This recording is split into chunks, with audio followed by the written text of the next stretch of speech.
The first thing she said wasn't hello. It was barely louder than the hum of the cafe lights.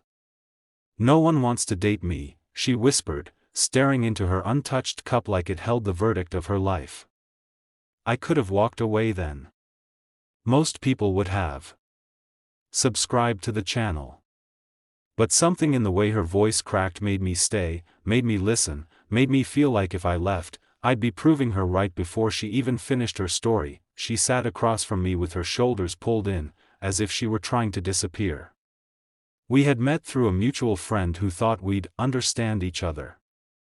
I didn't know what that meant until I noticed how carefully she moved, how she avoided sudden gestures, how her smile appeared only for a second before retreating. I asked simple questions: where she worked, what she liked to read, and her answers were polite but guarded, like doors open just wide enough to peek through. Every time our eyes met, she looked away, afraid I might see something she wasn't ready to show. When the silence stretched too long, she laughed softly, the kind of laugh that apologizes for existing. "People think I'm strange," she said. "They say I'm intense. Or quiet. Or too much." She took a breath, steadying herself. "But really, it's because once they get close, I tell them the truth. And that's when they leave." Her fingers trembled as she reached for the hem of her shirt, then paused, giving me one last chance to stop her without saying a word. She lifted her shirt just enough to show me, not her body in any intimate way, but the story written across her skin. Long, pale scars traced where illness had once taken control of her life. Marks of surgeries, of battles fought in hospital rooms while the world outside kept moving. She dropped the fabric quickly, shame flooding her face. "This is when they say they're not ready," she whispered. "Or that they didn't sign up for something so heavy." My chest tightened. Not because of what I saw, but because of what she believed it meant. I didn't reach for her. I didn't look away either. I simply said the only honest thing I felt in that moment. "I'm not going anywhere." The word surprised even me, but they settled between us like a promise neither of us knew how to take back. She looked at me like she was waiting for the punchline. "You don't have to say that," she replied. "People always do, right before they leave." I shook my head. I told her about my own past, about how I'd been defined by a single chapter of my life for years, how people saw the label before they saw me. I told her staying wasn't heroic. It was just human. When we finally stood to leave, she thanked me for listening, not for staying. That's when I realized how rare it was for anyone to do even that. Days turned into weeks. We met for walks, for quiet dinners, for conversations that stretched late into the night. The second hook came not with drama, but with a question she asked one evening, her voice steadier than before. "What happens," she said, "when you wake up one day and realize I'm still broken?" It wasn't a test. It was fear, honest and raw. And it pulled me in deeper than any grand confession ever could. I told her the truth again. That broken wasn't a permanent state. That everyone carries damage, some visible, some hidden. She didn't believe me right away. Healing, I learned, isn't a straight line, it's a series of small steps forward and sudden pauses where doubt creeps back in. There were days she pushed me away, convinced I'd leave once the reality of her follow-up appointments, her scars, her quiet panic became inconvenient. There were nights she cried, apologizing for needing reassurance like it was a flaw, but there were also moments of light. The first time she laughed without checking herself. The first time she wore a shirt she loved instead of one meant to hide. The first time she spoke about her future without lowering her voice. Each time, I stayed. Not because I was strong, but because love, I realized, isn't about fixing someone. It's about choosing them, again and again, even when the past tries to speak louder than the present. One evening, months later, she stood in front of the mirror and looked at her reflection without flinching. "I used to think these scars were the reason no one would love me," she said. Now I think they're the reason I know who will. She turned to me then, not asking for reassurance, but offering gratitude. And in that moment, I understood the real message of our story: people don't leave because of scars. They leave because they're afraid of depth, of truth, of staying when things aren't easy. Love isn't proven by attraction alone, but by presence. By the decision to say, and mean, I'm not going anywhere.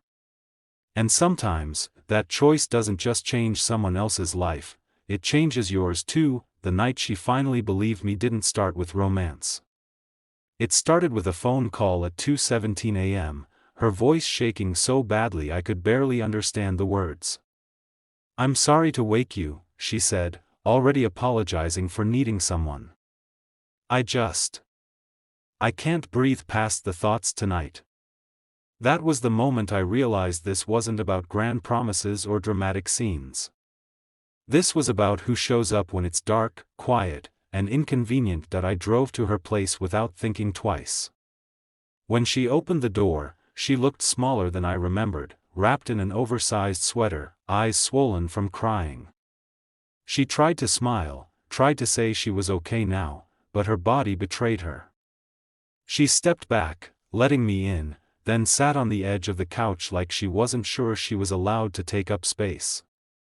I sat beside her, close enough that she could feel I was there, far enough that she didn't feel trapped. "I hate this part of myself," she said after a long silence. "The part that still gets scared. The part that thinks you'll wake up one day and realize I'm too much work." Her hands twisted together. The same nervous habit she had that first day at the cafe. Everyone else eventually does. I wanted to argue, to convince her with logic, but I stopped myself. Fear doesn't listen to arguments. So instead, I told her about the nights I'd spent staring at the ceiling, convinced I was unlovable because of my own past. I told her how loneliness can make lies sound like facts if you hear them long enough. She listened, really listened, and for the first time, I saw something shift in her eyes, not certainty, but curiosity. As if she was beginning to wonder what life might look like if the lie wasn't true. Weeks later, the real test came. A routine checkup turned into unexpected news, and suddenly hospitals were back in her life, along with memories she'd tried to bury. She pulled away again, convinced this was the moment I'd finally choose the easier path. "You didn't sign up for this," she said, standing in the hallway, arms crossed like armor. "You should go." That was the second hook, the moment where stories like ours usually end with a goodbye. But I stayed. I sat on the cold hospital chair for hours, learned how to read the worry in her doctor's pauses, learned how to hold her hand without squeezing too tight. I learned that love isn't loud in moments like that. It's quiet, steady, and stubborn. One evening, after a long day, she looked at me and asked, "Why are you still here?" There was no sarcasm in her voice, just genuine disbelief. I answered simply, "Because you're here." She cried then, not from fear, but from relief. From the exhaustion of carrying the idea that she had to face everything alone. Healing didn't erase her scars. It didn't magically give her confidence overnight. But slowly, she stopped introducing herself as someone who was hard to love. She started saying things like, "I deserve peace," and "I'm allowed to take my time." The day she wore a sleeveless dress for the first time in years, she didn't ask me if it was okay. She just smiled and walked out the door like the world finally belonged to her again. One night, much later, she rested her head on my shoulder and whispered, "I don't think no one wants to date me anymore." She paused, then corrected herself. "I think I just didn't want anyone who couldn't stay." I smiled, not because I felt chosen, but because she had finally chosen herself. The truth is, love didn't save her. She did that on her own.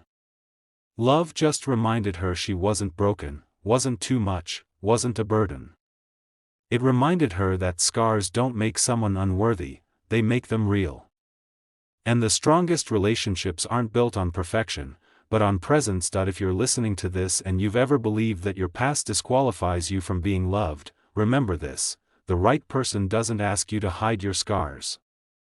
They look at you, stay, and say the words that change everything: I'm not going anywhere.